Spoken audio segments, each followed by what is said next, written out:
Okay, example number 3. This is the last one that I'm going to do like this. So we are going to draw the little stick guy at the angle that we're talking about. So in this case, the angle that is not the 90 degrees is 57.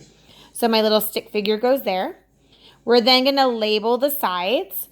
So if I walk across, right? So then we know that 10.8 is my opposite side.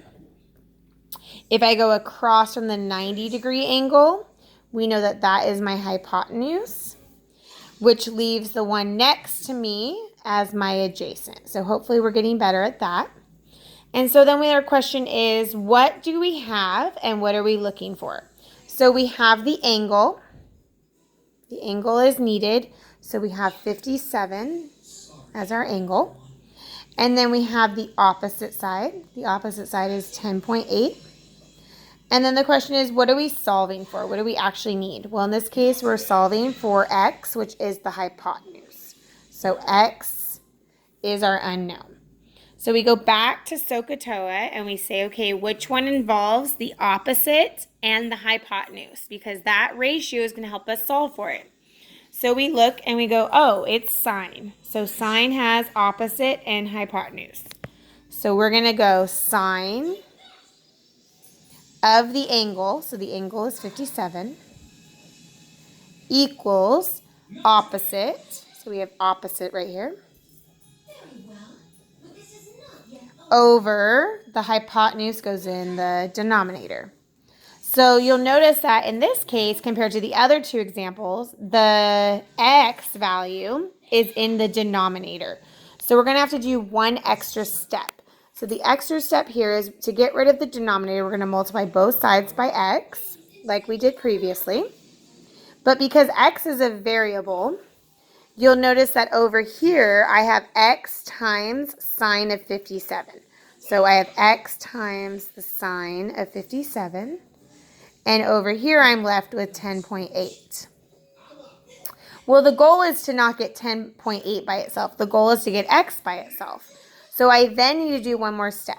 How do I get rid of x? Well, if these are being multiplied, the opposite would be that I can divide by sine of 57.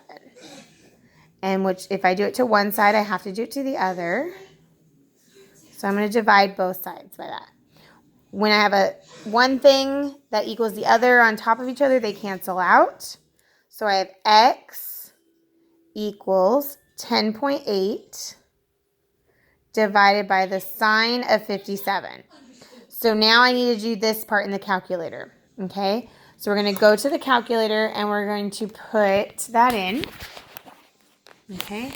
So we're going to say 10.8 divided by, right?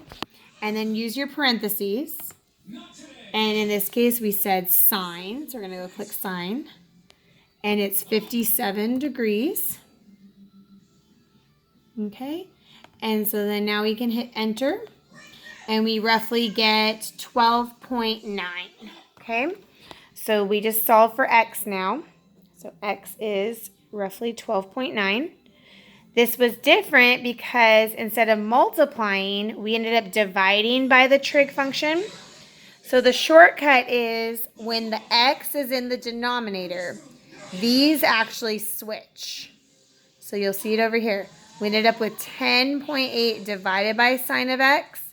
So when x is in the denominator, you switch x with the sine or with the trig function. It won't always be sine, but with this piece. And you notice that happens. So if you see that, it kind of makes the problem go a little bit faster.